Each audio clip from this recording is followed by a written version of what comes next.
Welcome to Sad Boys, a podcast about feelings and other things also. I'm Jarvis. That was stern. Yeah. Cool. I'm Jordan. Howdy. Ooh. How long do you reckon I can keep that going?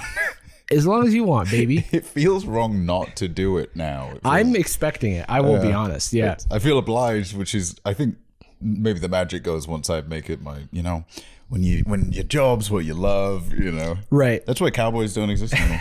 Right. Never work a day in your life if you love what you do. Yeah, if you're an outlaw. If you're an outlaw, yeah, that's the other reason you never work a day in your life is because you're running from the law. I'm a criminal. Yeah. I can't.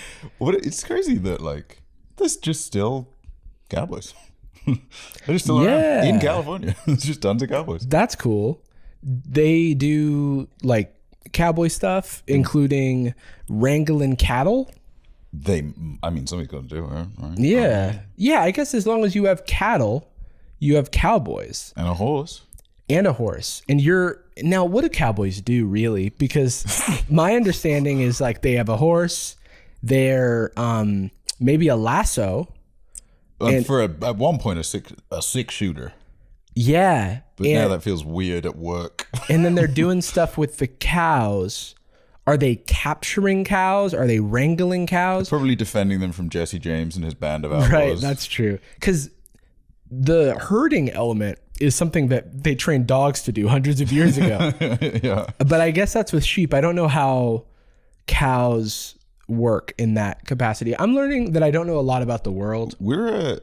Gloucestershire's it's a cow zone. It's a cow and sheep. You're from Cow County. Cow County, it's where they were built. Yeah. We have all the main resources. Yeah, we've got some border collies running around, keeping them under control. Oh, hell yeah. Which is, we will never be as happy as a border collie at work. I have always said that if I get another dog, it's probably going to be a collie because I've never seen... Now, okay, there's one side of the dog training internet that says all breeds are created equal and they all are the same. There's no such thing as a hard dog to train and, whatever.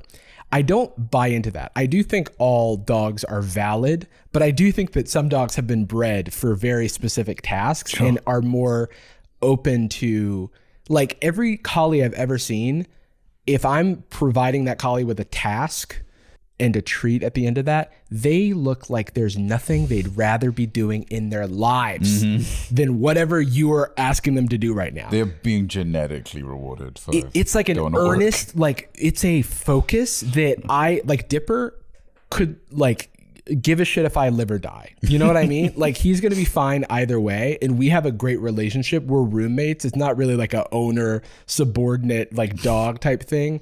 It's more he's the homie and I have to help him. Sure. I have to help him eat and drink and go on walks and stuff. But otherwise he's like a roommate. He's a roommate. He's an equal part in the home. Same thing with Ethan. I got to water him. Yeah.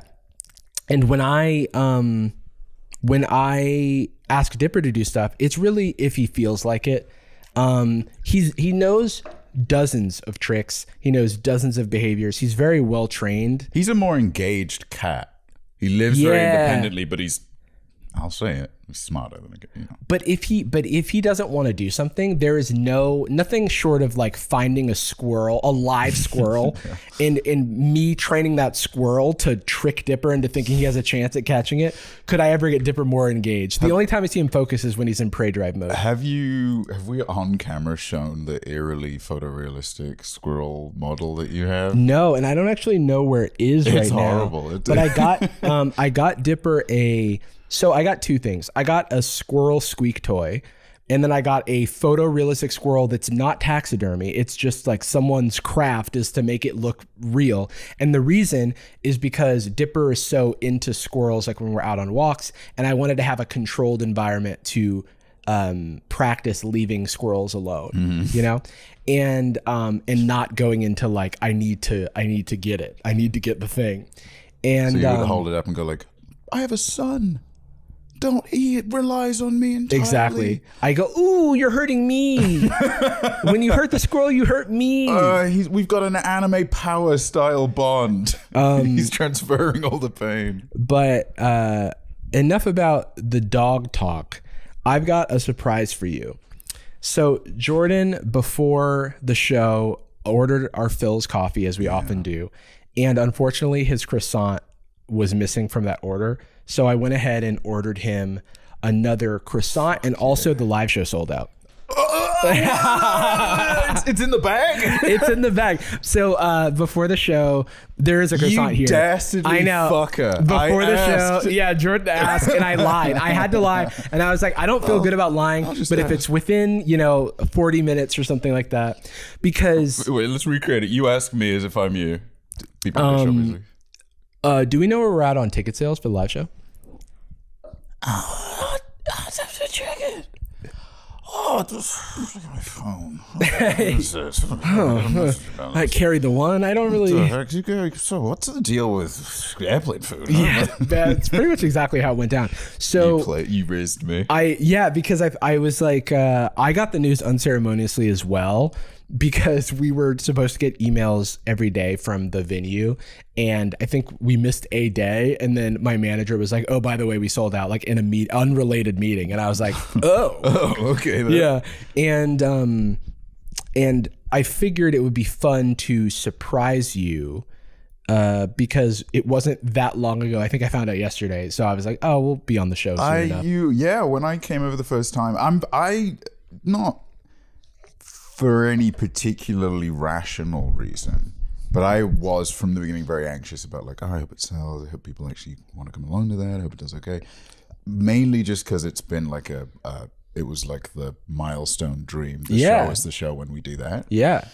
And it wouldn't change anything if people weren't as interested in it. It's a completely different craft, whatever. But wow, that's amazing. Thanks so much to everyone for coming along. Jacob, we could strike promoting the live show. Right? Yeah. But actually, people want to listen to it after the fact. I think we're posting it on the Patreon. Yeah, so it will be available if everything goes according to plan, because tech can be finicky sometimes, I know. And so the plan is to record the show, have it live on the Patreon, patreon.com/sadboys. And if you are a patron, just like the $5 patron, the lowest level, then you will have access to that. So every patron will have access to that. Also, if you missed out, we will be looking into doing future live shows depending on how this one goes. So yeah. Any fatalities at the show is really gonna ruin it. If I die. Yeah. And that's be a couple weeks. Well, but thank you so much for supporting us. I think it was really big for me that I had a little personal rule where I didn't advertise the live show on my main channels, because I was like, I don't want this to be fans of me.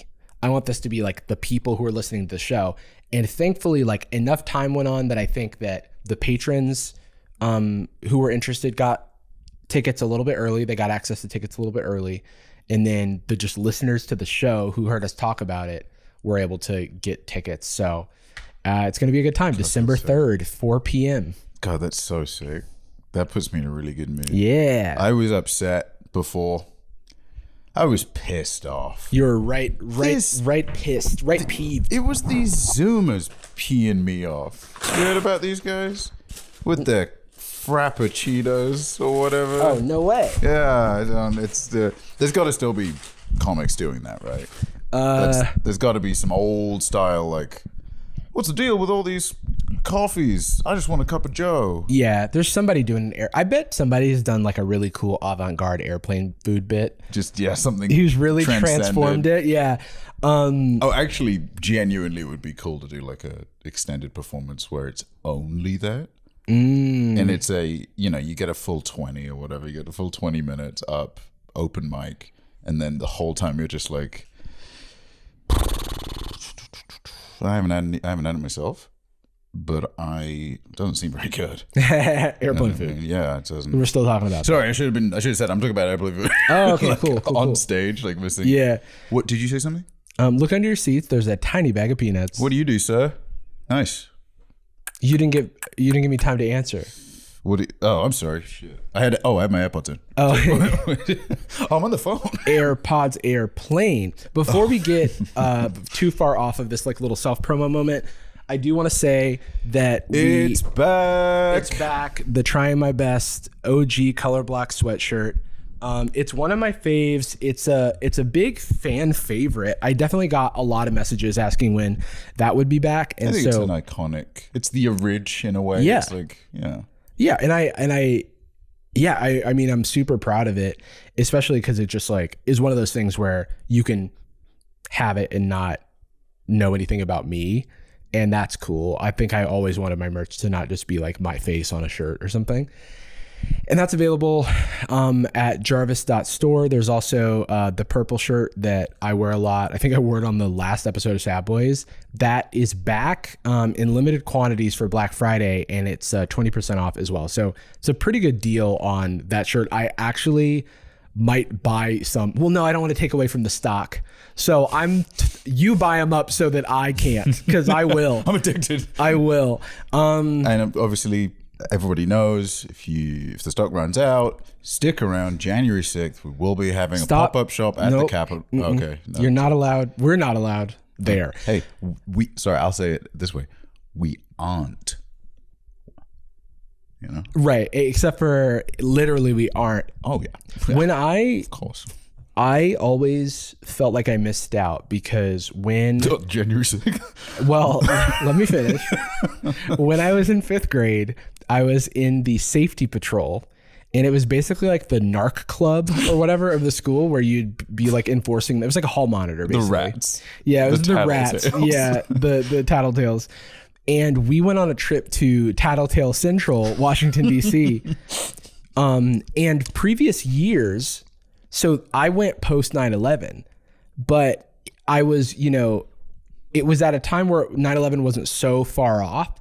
So I was able to learn that you used to go inside the White House before 9/11. And I was robbed of that experience.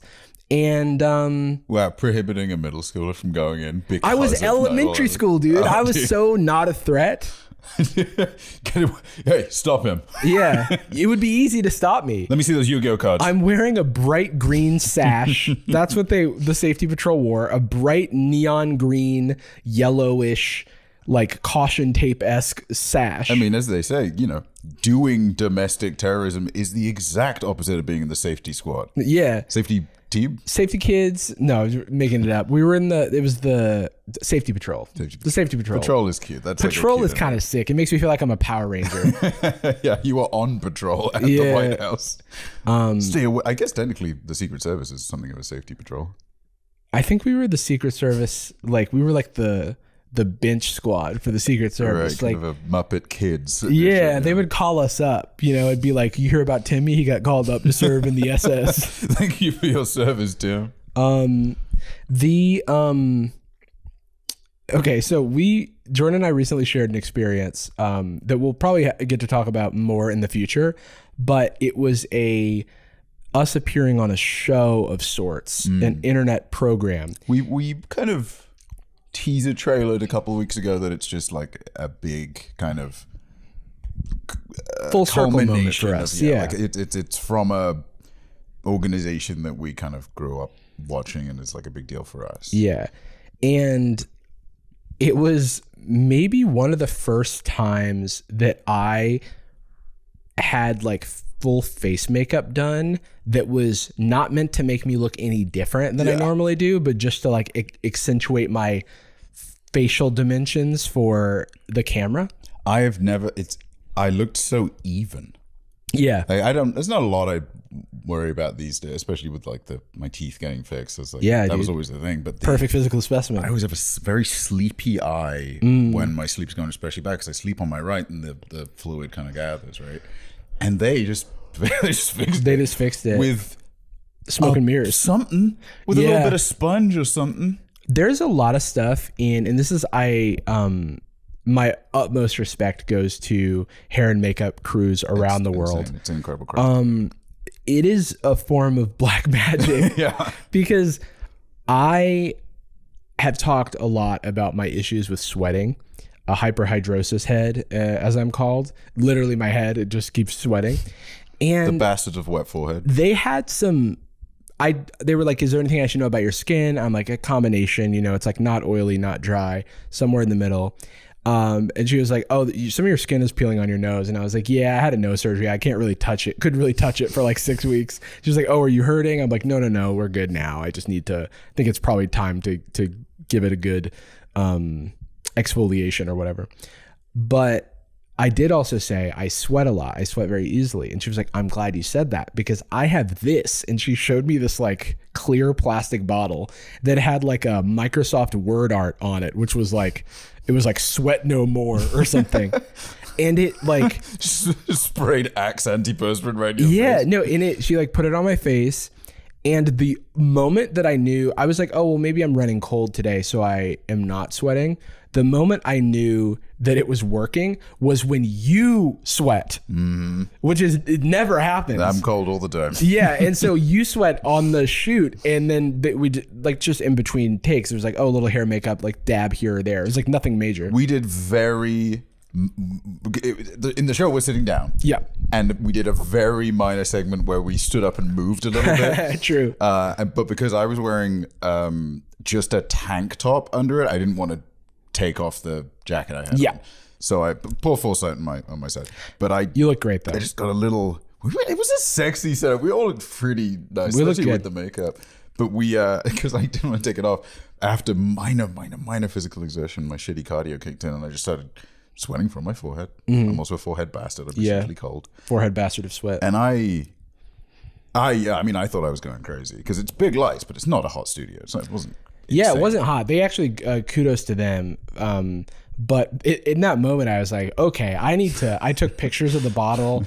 She like told me where she got it, but it wasn't like a store. She gave me like a location, like it was a spawn in a video game. Oh. She was like, oh, if you go to the corner of here and here, it's just on the ground. Yeah, there's a RPG if you climb on top of the first building. Yeah, exactly. You look under the truck and instead of Mew, it's Sweat Be Gone. Up, down, left, right. Yeah. Well, I think we probably both had the weird experience with the makeup of taking it off.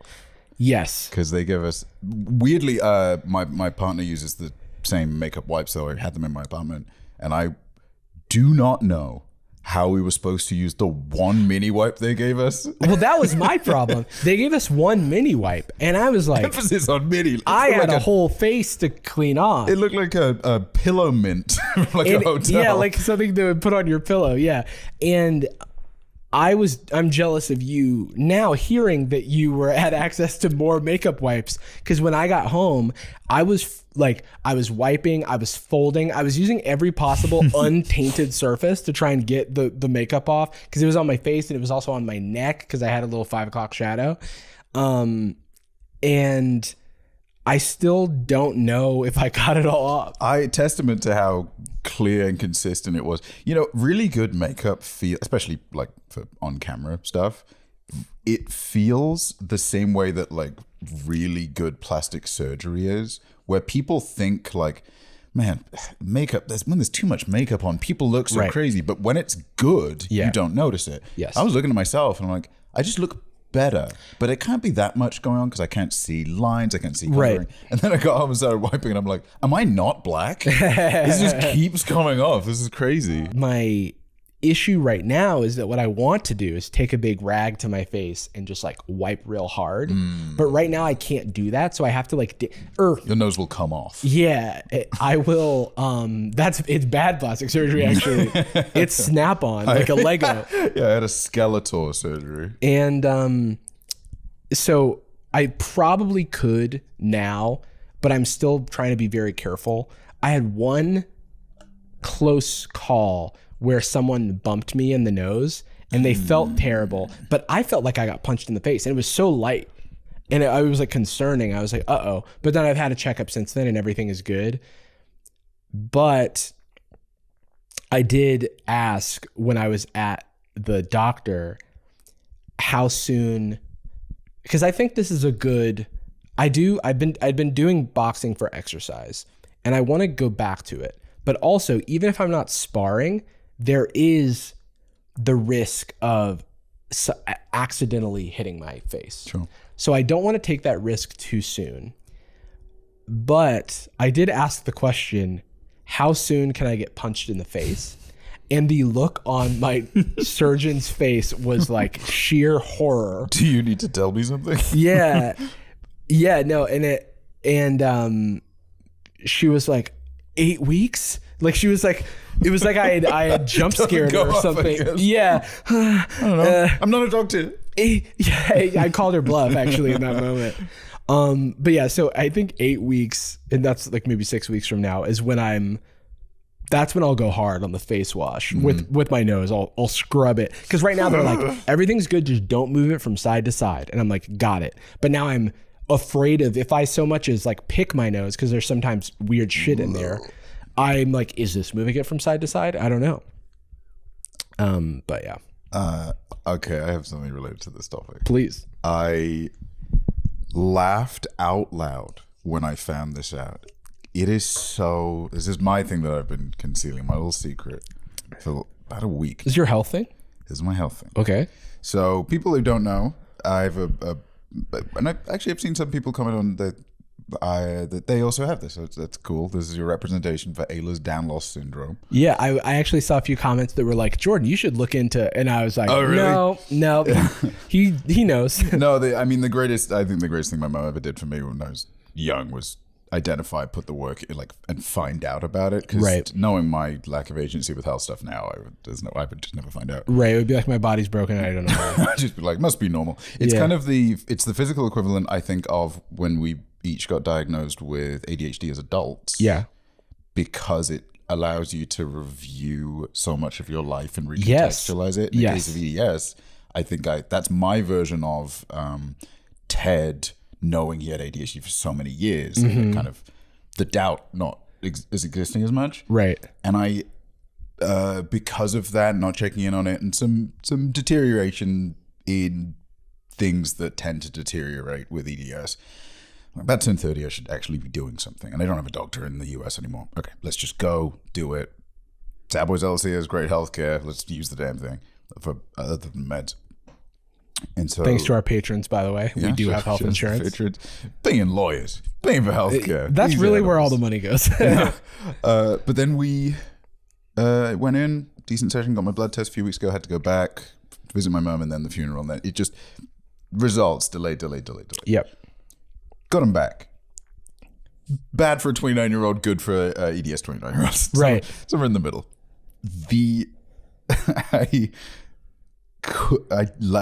I laughed out loud because if there's one thing that is a running joke, endless running joke that just keeps developing between you and me, ADHD, our birthdays.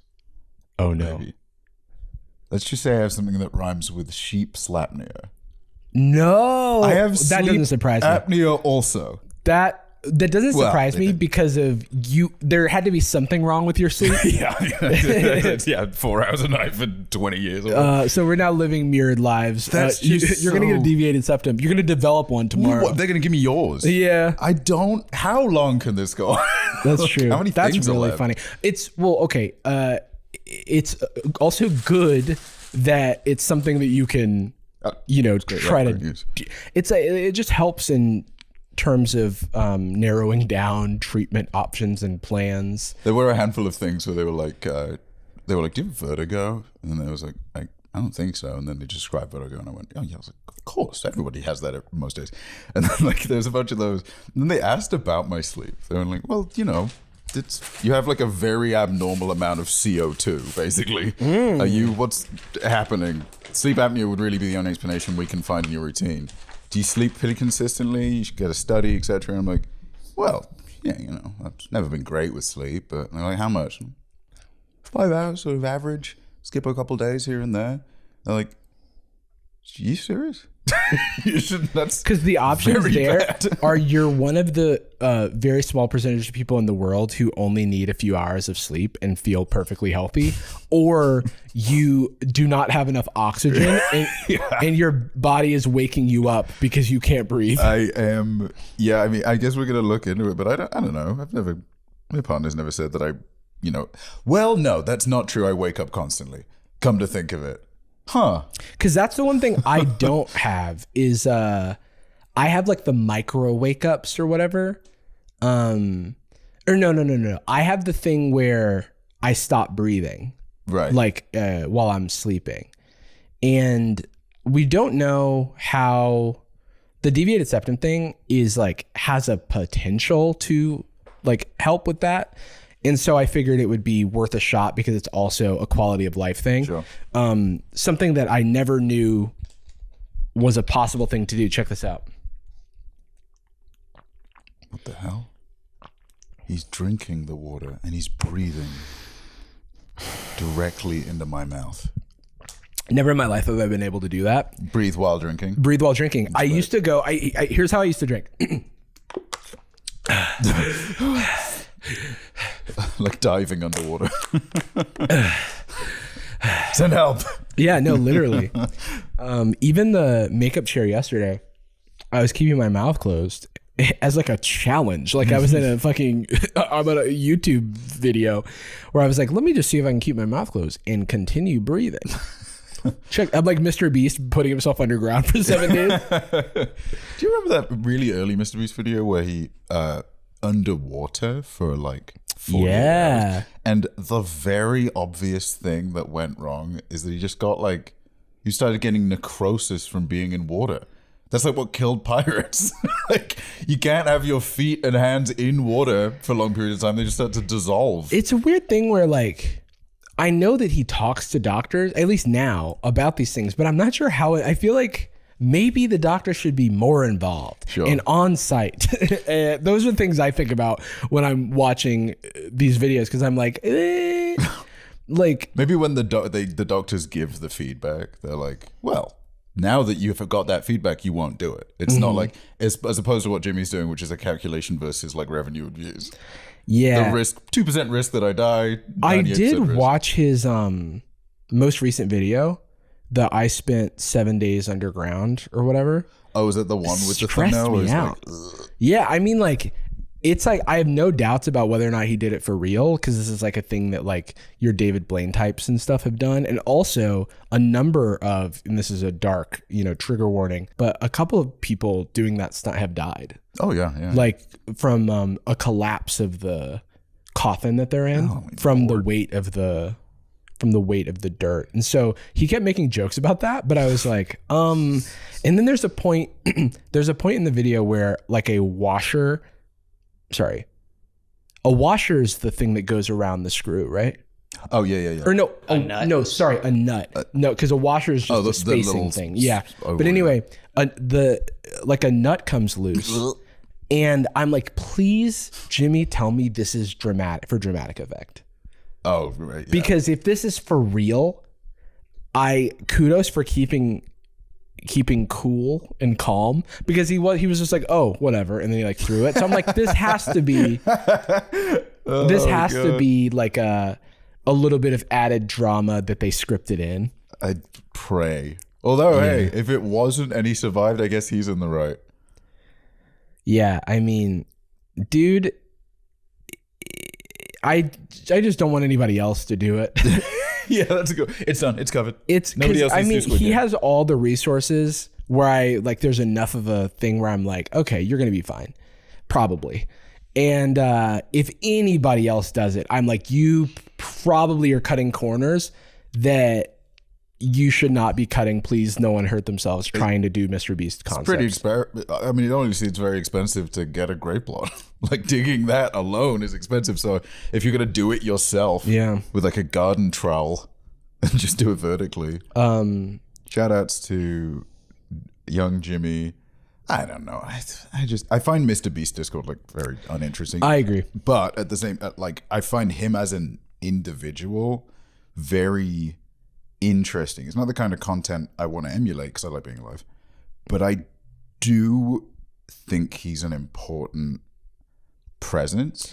Yeah, and is good at it. I think it is like ultimately the same content could exist and be a lot more harmful. That's what I'm saying. It's like it's one of those things where if you were like watching Logan and Jake Paul content back in the day on YouTube, you were like, okay, kids are watching this and these guys are a bad influence. Yeah.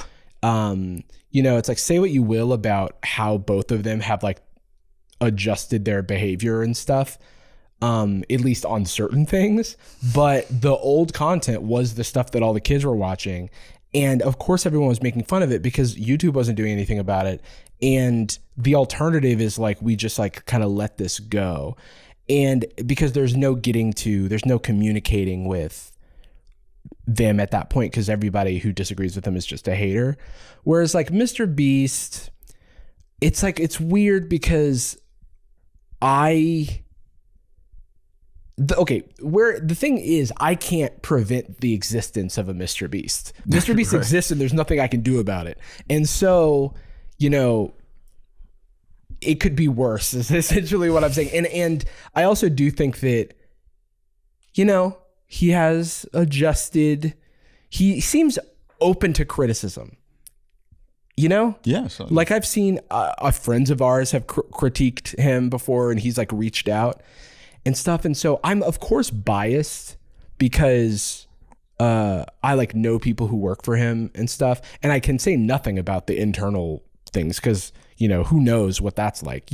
It's like if something ever comes out that it's like really shitty to work under Mr. Beast and it's horrible working conditions. One, I would not be that surprised because I think that a lot of it reminds me of like the old school tech days where like Facebook back in the day, where it's like you've got this young, extremely powerful man who is kind of able to act with impunity and is responsible for not only, I guess in Facebook's case, it's like they're responsible for a lot more with their platform. Like Mr. Beast is influencing the young people with his content, but he's still also responsible for these workers and managing and caring for workers independent of like intent is something people cut corners on and fuck up. It's a skill, and a lot of people in positions of power where they are the kind of the agent in it. Like Zuckerberg, especially early Facebook, can drop every single other employee of Facebook and just rehire other people and still exist. You can suck if you want. I'm just not confident that I think that management and organization of a team is a separate skill from it's a separate skill from programming. It's a separate skill from making videos, and it requires investment and care.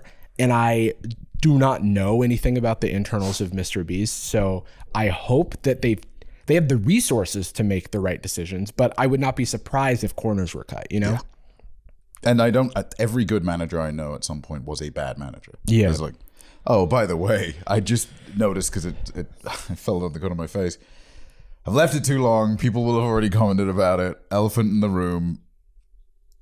I've had to Harry Potter my glasses together. Yeah. I have a few on the way. To be quite honest with you, mailing anything to my address is a living nightmare. I don't know why. Nothing. It's like an escape room. My address is a riddle. Yeah, and then it very rarely is solved. Amazon has a better rate than most, but 50% of the time I got to go pick it up at UPS or whatever. I have ordered 6 pairs of glasses because I want to never order them ever again. Yep. Right now, I have retrofitted the arm from an older pair of glasses. I did not notice it was a different arm. Which I couldn't super glue because each of these has residual super glue. So I can't get the adhesive to stick to all the adhesive. Damn. So instead I have a hilarious looking cobbled together. This looks like a gun from a post-apocalypse movie. Yeah. All right. These are the glasses that Sawyer has in Lost. Go ahead, comment on the glasses. Go ahead. Edit your comment from earlier saying that his excuse wasn't good enough. I can hear someone going, edit, update, he finally noticed. Or I don't know. He commented on it. What you might, Jordan, you'll actually find that it is possible to superglue one adhesive to another, you know. I know, I'm incompetent, but I'm cute. So, you know, when you're ordering an Uber Eats, we often do it for the show ahead of time because we are scrambling to get the show like ready. And then like they forget your croissant, and then Jordan needs his croissant because he just won't. He stops the recording. He slaps the cameras out of Jacob's face and says, "I will not record without my almond croissant." It's a lot of this. And we, so when we got this order in, there's always this awkward thing where it's like you get handed the bag and then you go, "Okay, do you need a picture?" And they're like, Yeah, and then you just like hold it up, and you're like in the picture. You're like that Michael Scott. I can't even remember what it is from The Office. They did it in The Office. Michael Scott awkwardly posing when he has like the slick back hair. Oh yeah, that's right. But anyway. Or the hey, do you need a pin? Like, oh yeah, like why you should check. Oh, the pin, yeah. Like, hey, do you need the pin? I'm like, oh, let me check. I do get a lot of, thanks for reminding me. And then one time, like, I don't know which app it is, but in one of them, you can't retake the photo. So in one of them, somebody accidentally, it was in the dark of night, and they accidentally, like, took a photo of darkness. And they were like, just go. They're like, I can't. They're like, I can't do it again. When I was staying with you when I first moved back to LA last year, do you remember when somebody dropped something off at your place? I had ordered something or other, and they sent us a photo that was not only in the dark, but was so close to the ground that when I went to go and find it, I found it via gravel. Yeah. I was tracking the sediment. That shit was like GeoGuessr. Yeah, shifting up the street one click at a time. Yeah, it was literally like, here's a 400 by 400 image of somewhere near your house. Is it your neighbor's door? Is it inside of your neighbor's garage? Perhaps it's just a photo of the street, and in the corner you can see a paper bag. Maybe I'm at home. Yeah. Maybe I don't work. Maybe it's me. Maybe it's me speeding away from your house after I actually took the bag. It's like cop lights. That's so funny. There's a story here. Yeah, it's a story. Hey man, it's very reasonable. They're very overworked. It's very intense. Oh, absolutely. Yeah. It is such a posing for a little photo with a bag. It's very funny. It feels like I'm at school. Like it's like it does. My first day at school. Yeah. So we have a couple things to get to today. One of them is this Matt Rife drama, where I think we're finally going to get to the bottom of who Matt Rife is. That's my goal. And I have an assumption that that's going to go to a darker place. So I want to start with a wholesome pen pal that we got. A Jedi before the Sith. We don't always do our pen pals. It's hard to work into the show. It's, we're flying by the seat of our pants. We're still figuring things out over here. But we read them. We do read the messages that we get. And we received a very wholesome email that I was like, we just got it. This one just brought a smile to my face. So we're gonna go ahead and read it. Hey Jordan and Jarvis, my name is Salem, she, her. I'm a freshman in high school. Recently, I met this guy and I like him. I don't know if he likes me. That's not the problem though. I don't know if I'm allowed or if I even want to date anyone. I know I'm mature enough to date, but I don't know if I'm mentally ready. But I don't know if you're supposed to feel that way or not. My parents are also very strict, which I'm fine with most of the time. So talking about anything like dating or honestly anything moderately inappropriate has always been taboo. I would love to hear from you what you think I should do. Thank you so much for reading. I totally understand if you're not able to respond. Well, Salem, this is very sweet. Thank you for writing in. Thanks, Salem. The thing that I want to say is you feel how you feel, and how you feel is valid. Don't do anything earlier, sooner than you want to. Your instinct is right. Your instinct is right. Don't allow yourself to be pressured into any place anything or any activity that you're uncomfortable with. And yeah, follow your gut. I don't know to what degree your parents are strict or what the consequences are. That's obviously a variable, but they have no right to control you in that way. They can advise, but not to control. Again, not to make too many assumptions, but providing that there's not like any major consequences to it, you can kind of disregard not like any insight they give, but you can disregard them as like they decide how you live kind of position. How old is freshman? 14. It's very reasonable for you to not know if you want to, and also enjoy the sensation of just being interested in someone or liking someone.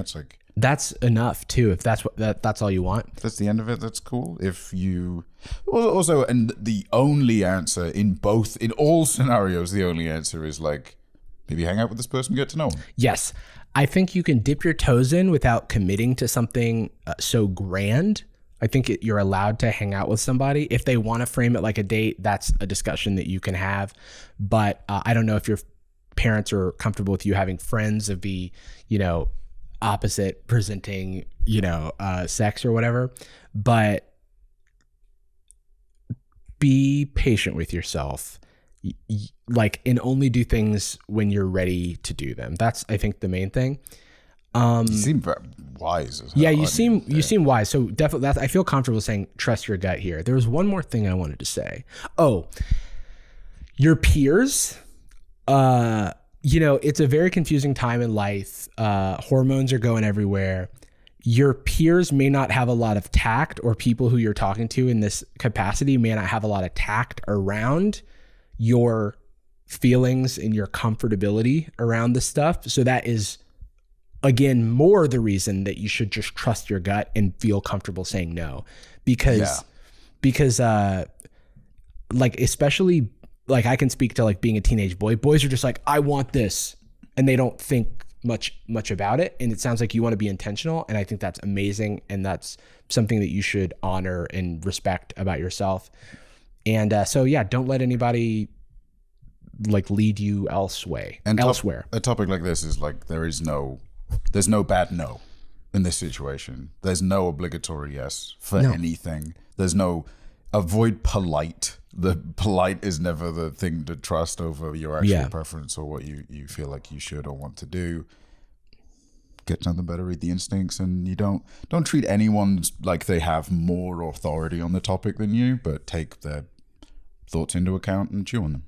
Yeah, I didn't really start dating until a little bit the end of high school, and then mostly college. Do you remember your first crush? Oh yeah. Thank you. I think first crush was like in elementary school. Wow. Where you're like, because elementary school you get to like 11, 12, and then I feel like I started liking girls at that point.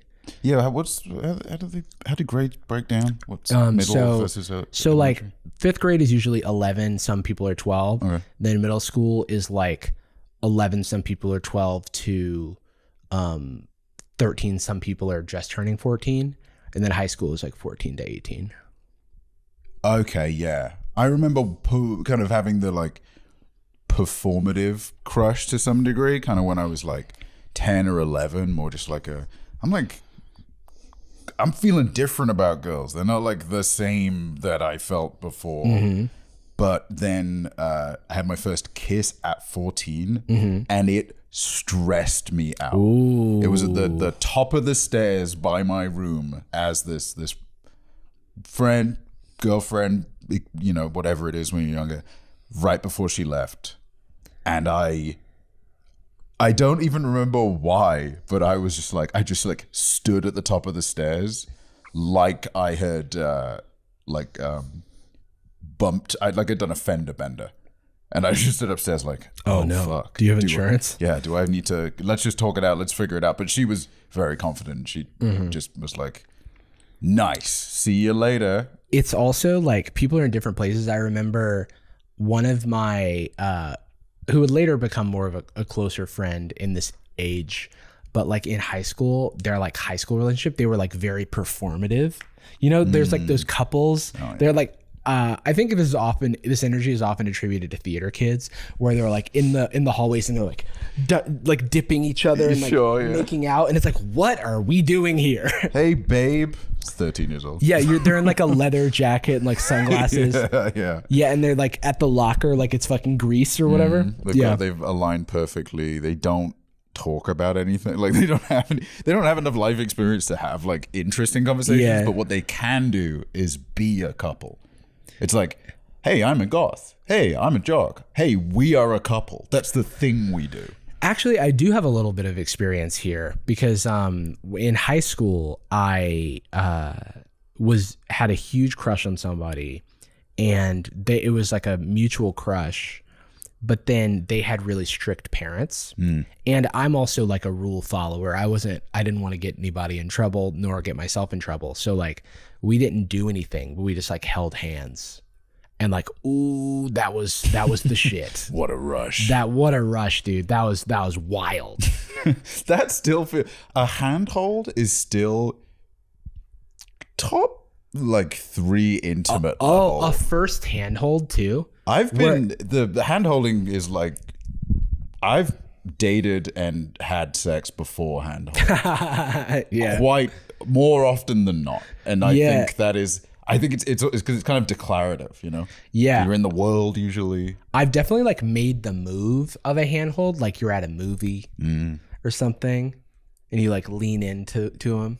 You get out of your seat, you stand up. You're like, oh, what's the energy? And they like lean back into you, and you're like, oh, maybe we should escalate things. I'm just gonna put my hand on this banister or on this armrest. Our friend Lauren Shippen, she is an author.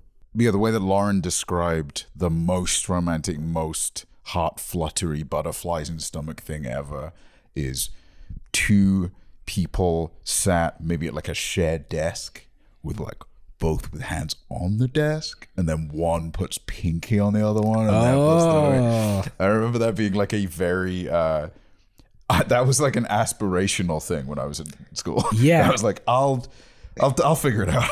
Yeah, like initiating a light touch. It can be so Light romantic. piano in the It's like background. it's like sparks can fly like in your brain just from that.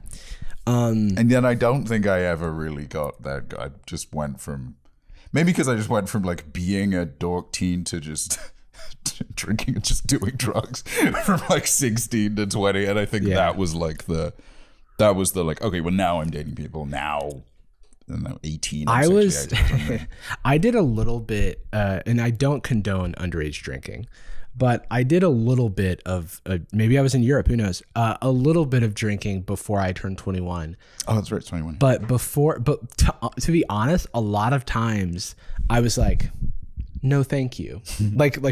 Most of the time, because I think I was just afraid of, I don't know, it's a very scary, I think I like to be in control and also like to, I cared very much about how I presented myself, and I was like, well, this is making me not able to do that. Yeah, I think it was hesitant until 15, and then I had a group of friends that it was like a very controlled, quiet situation, house party stuff. Yeah. And in retrospect, I now see how it was self-medicating the ADHD and anxiety. Like if we're going to a party and I drink half a liter of cider or whatever, right? Like, here comes Jordan. Here comes trouble. Here's Sasha Fierce. Here comes trouble, actually. His acapella group. Like dancing, and I'm all finding the, buzzwords after the next day, and I'm like, what did I embarrass myself? Oh, the worst. I remember feeling. I said I'd played Wind Waker, and I never actually finished it, like.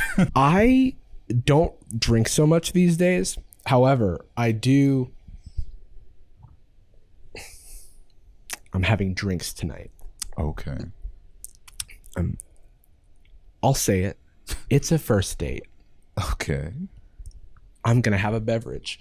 But yeah, so jumping into the main little current event of today, there's drama surrounding comedian Matt Rife.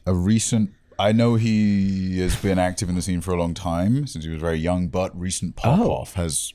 I didn't know he was active. I believe so. I mean, I've seen his shorts on and off for at least since last year. Yeah, I thought, okay, my understanding of this person, and maybe we should look at a couple of TikToks before we jump into this, but my understanding of this person was they were like the dude who popped off from TikTok. He was the TikTok stand-up, the pretty boy comedian. Yes. I can't believe he's saying that type comedian, which we make jokes about a lot. And so I'm curious I've never like passed judgment on his comedy. And we're going to look into why he's gotten himself into trouble in his response. People aren't going to comment on me putting the glasses on. Right? They're going to comment. You're commenting on it. So first, let's just go to Matt Rife's TikTok. And let's watch maybe the 3 most recent TikToks. What if it's Honey cooking? Imagine, dude, he would probably kill crush at that. it. Yeah. Honey stand-up. Okay, that probably already exists. I think that's just stand-up comedy. Dude, so much stand-up is about sex. Hey, I'm dating again. I went to a stand-up show recently, and it's like local comedians, but yeah, lots of sex talk. And I'm like, it's fine. It's just funny that that's like a place that we all go. I think, honestly, it's like how almost every single pop song has to be about relationships, because this is going to sound harsh. Most people don't have very interesting lives. More people make music than have interesting lives. And as a result, like, the default is just like, I think a lot of people write lyrics about love kind of not even thinking about the fact that it's about relationships. It's just like, if you write a melody, you don't necessarily know why you like it. You just kind of do. And you don't necessarily know why you're using these words, but you just kind of do. And I think the same thing happens with stand-up a little bit, where like, hey man, sex is maybe the most interesting thing that happens to most people. I think that's why Airplane Food hit so hard for a lot of comics, because all that touring comics did was tour. They were always on planes. Yeah, I definitely agree with that. I think it's like you're trying to reach an audience on a relatable subject, and you also are getting to talk about something that's a little taboo, so you can get you get a lot of laughs out of like, oh, I'm not even like it's like a little bit of an outlet to like laugh at this taboo subject, especially because we're so like sex repressed or whatever as a society. Often like I'm bad at it, and these dating rules are crazy, and I think like at least in a lot of the ones in our extended scene is, so I'm turning 30, my body's changing. Jeez, my back hurts. So much, but it is also like, I guess that's where alt comedy came from, because it's like a lot of, it's like if you watch Kumail Nanjiani stand up, it's like about comic books and shit. Yeah.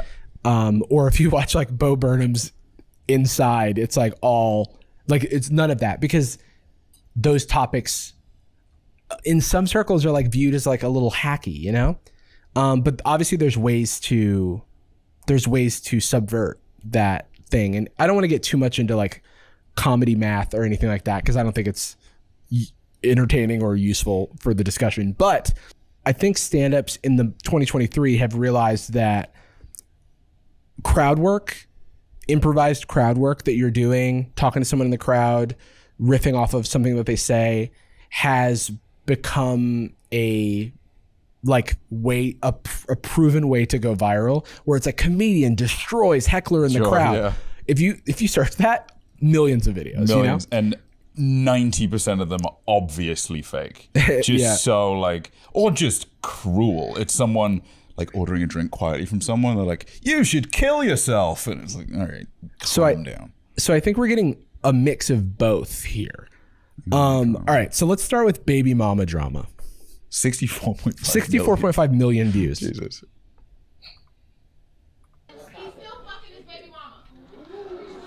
Well, that's loyalty. It sounds like if he's fucking anybody, she's being the mother of his child, no? Am I crazy for this one? It kind of sounds like you breaking up a family.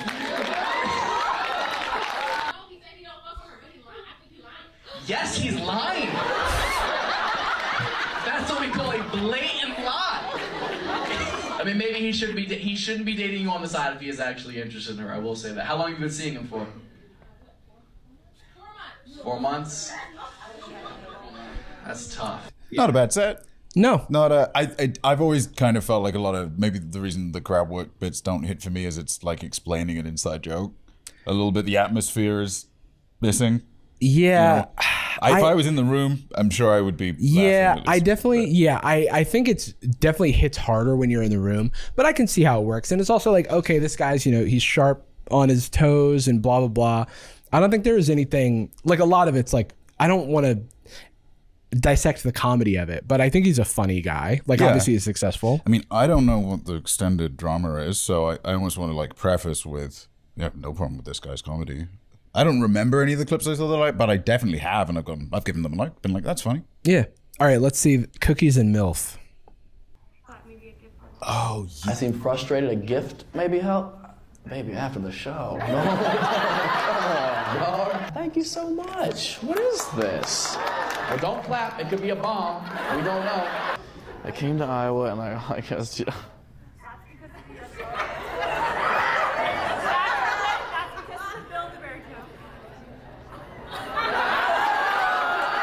Came to Iowa and all I got was this t-shirt and a blowjob. Yeah. Cookies? Are you kidding me?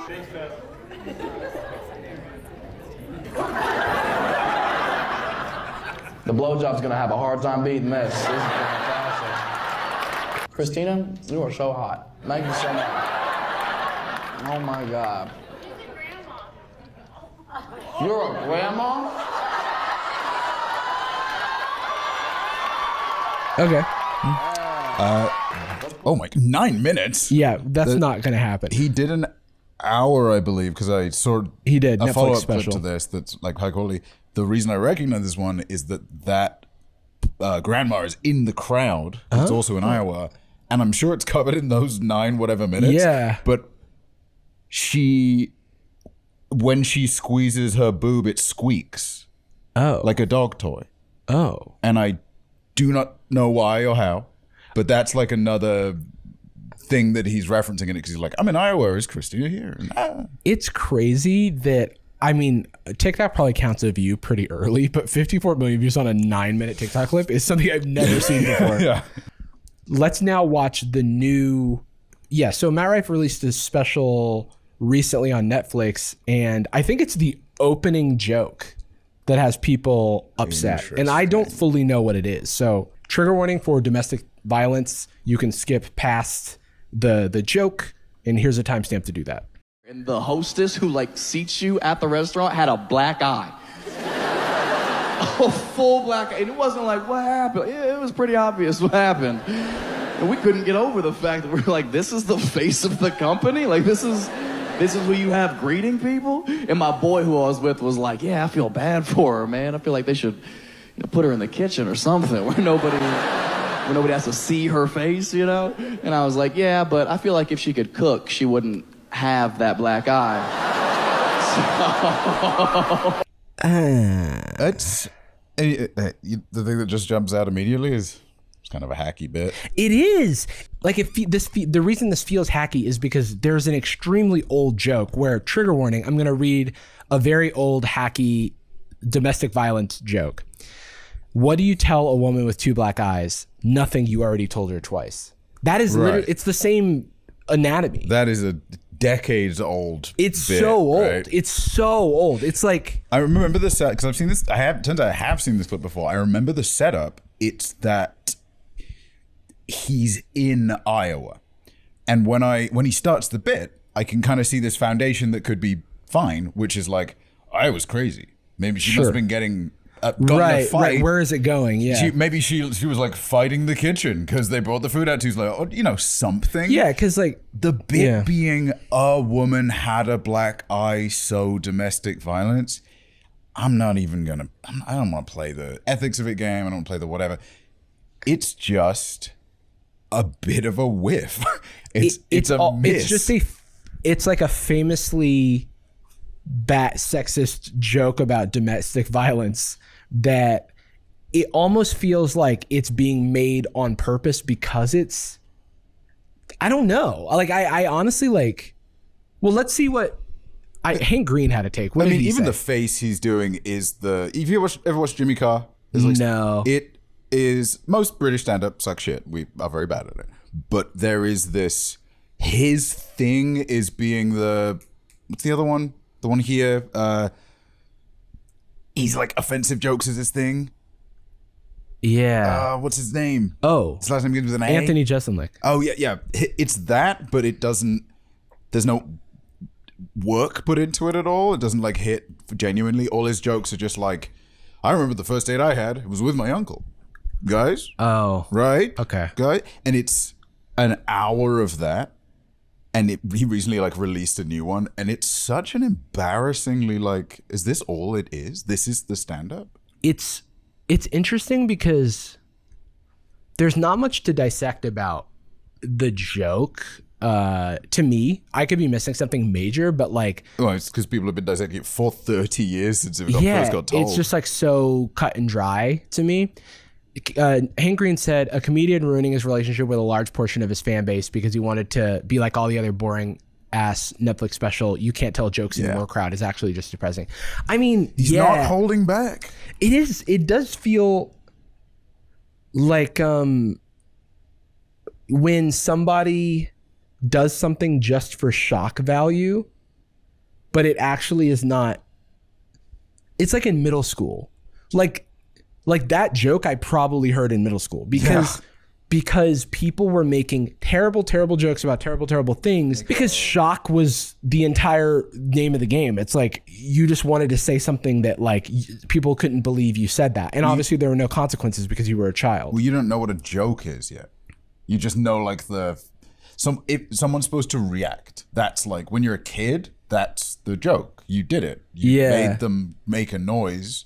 Even if it's nervous laughter, it's better than nothing. But like imagine a good joke more often than not is subverting something and you don't know enough to subvert it. Yeah. And it's disappointing to see someone that, the clips we watched, not like bursting out laughing out loud, but I think that's stand-up. I don't, even if I watch a special at home, I enjoy it. I'm just not. If I'm in the crowd, I'm laughing along. You know what I mean? Absolutely. And I don't, if I were in that crowd, I'd be like, oh, that's a shame.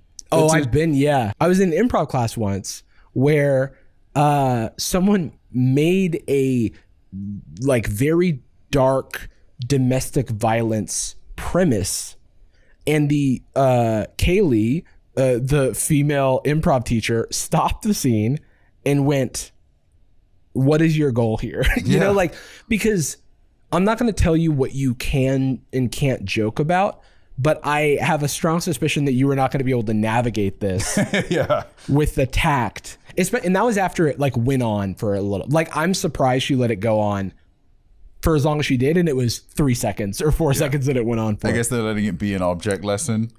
Well, yeah, it's like, okay, no, there was something to, it was more like she was saving this person from themselves because everyone was like, oh no.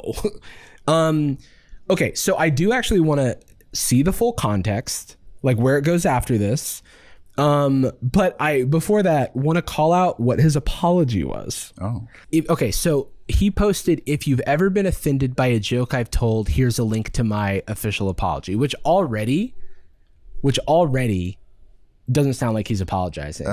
Because it's not specific, it's generic. I think the term offended now only exists in a like it's wild. You can't say anything anymore. I think if it's genuine, it's usually terminology like upset or hurt or something like sourced from empathy, as opposed to like if you're bitching and moaning about the stuff I say.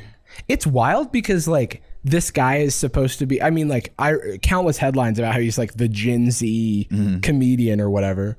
And a huge portion of his audience is Gen Z women. And then you do this special and you want to join the big boys club. You emulate the hacky then he comics emulates the old heads, dude. It's like emulates what he's emulating is not just old comedians, it's old comedians who don't want to get with the times. It's old comedians that do a special once every 10 years. Yeah, and so then he has a link, tap to solve your issue, which already is like such a fucking Facebook type like response, because you have to do that. Like you have to go in, you have to say, oh, I'm going to recaption this so you can't see the actual link, because the actual link is a link to special needs helmets. And that's his fake apology. That's his take, or the zinger here. You know, this actually kind of lands in a similar place of, I am not interested in a dialogue about what is and isn't okay, because that is it's a nothing burger. There is no end to that conversation. Yeah. Instead, I'll just take the statement of weak, hacky bit. Doesn't have any substance to it. You dig into it a little bit. What does that mean? Are you saying that people that are upset are special needs? If so, what do you mean that this was a joke about domestic violence? It's weird because like it's worse than not saying anything. Yeah. And so I'm having trouble so outside of the earnestness of this, or the lack thereof, like, what was your actual strategy? Because you get this off, and who's laughing? Who's laughing when you tell this joke? It's so weak. Because it's not your audience. Nope. And that's why it feels so strange. I mean, the answer is other comics, other hacky comics Right. that you are in group chats with. Yeah, Dave Chappelle is like, get him, buddy. It is, I mean, truly, it is like, it's other guys that he met at the open mics and that he can throw stuff around with. And Right. it's guys with, you know, podcasts called Problem, question mark. Yeah.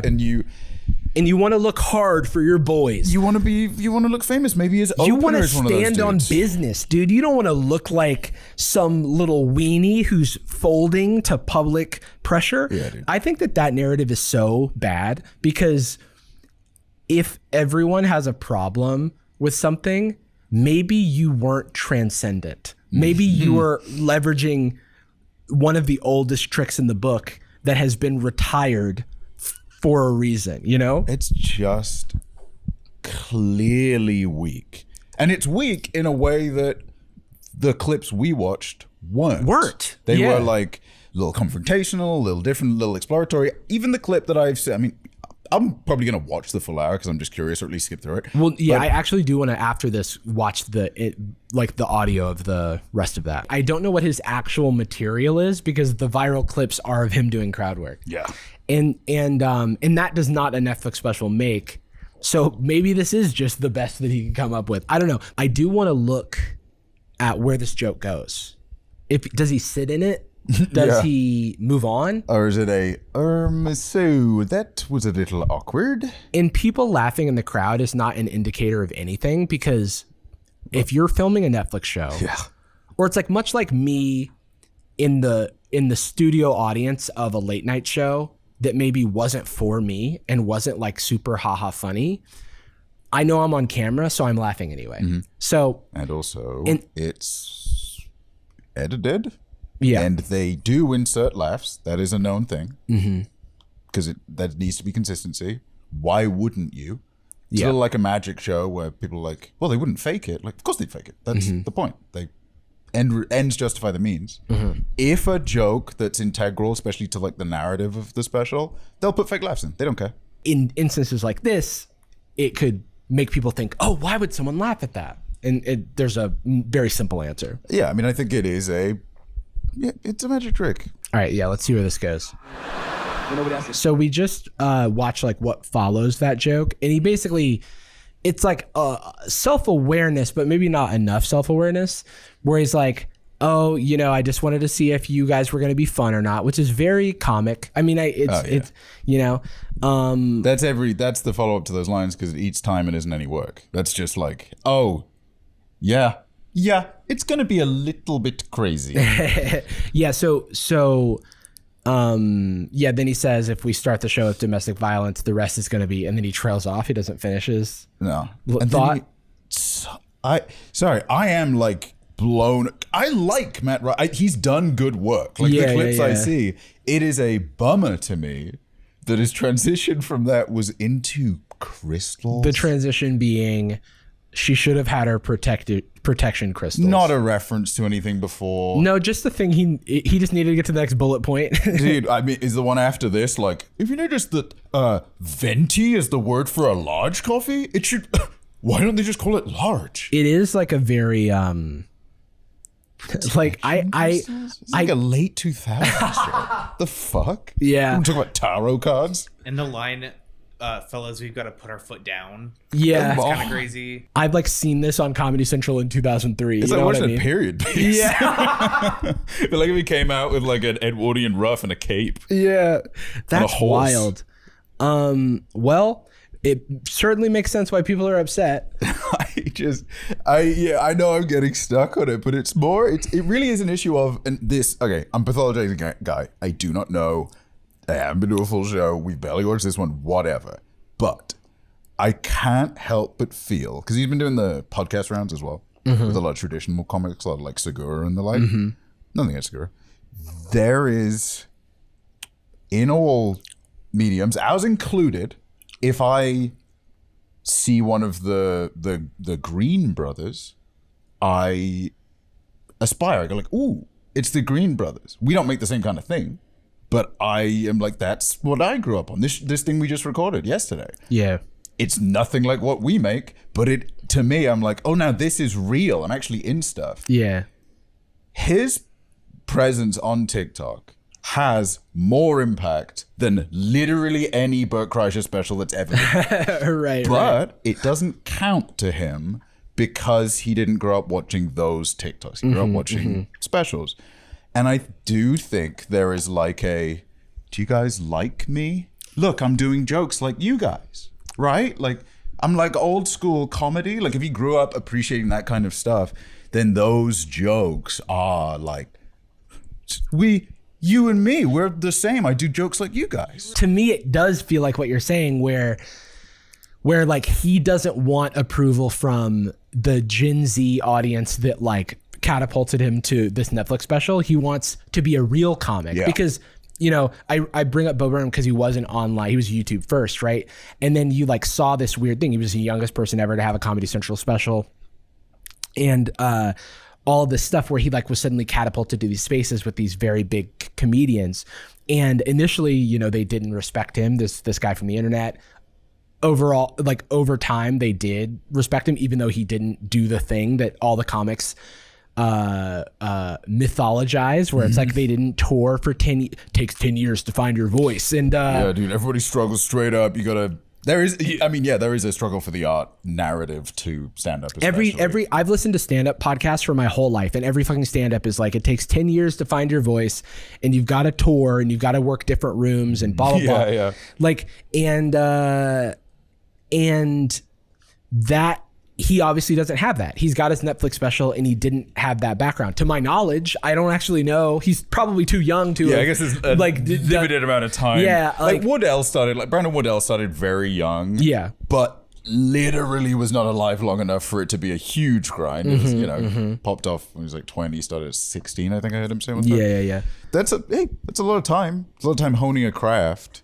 But yeah, I mean, it doesn't have to be 10 years of sucking. Yeah. The reason it had to be 10 years of sucking at one point is that you had to be exceptional to get versus everyone else to get any attention, because no mediums existed other than touring. Yeah. And I guess Comedy Central specials.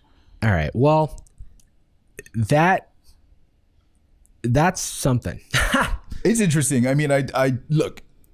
Hey, you try it. You're gonna comment so much about stand-up. You try it. Are you offended much? I fucking got your ass, dude. Click on my Instagram link. Well, anyway, I mean, hey, maybe we don't know what we're talking about. We end every episode with I'll just keep it going. He's dying. With a particular phrase. We love you. And we're sorry. Boom. Sad Boys Nights on Patreon.com/sadboys. Here's a little clip from whatever happens in the Nights episode. Do you want to do Riz Academy for the... Yeah, let's pull them up. This is Riz Academy 5. Okay, so I have a few theories about what happened to Riz Academies 1 through 4. Like, there's so many things that are like why this type of content shouldn't exist. Excuse me. If I get bit by a spider, I become Spider-Man. If you bite me, can I be your man? Gucci girl, how you doing? How you moving, girl? Moving, girl. How's your day looking? That future girl, yeah, we on now. Take my money, go away, all you want it. Girl, too rich for me.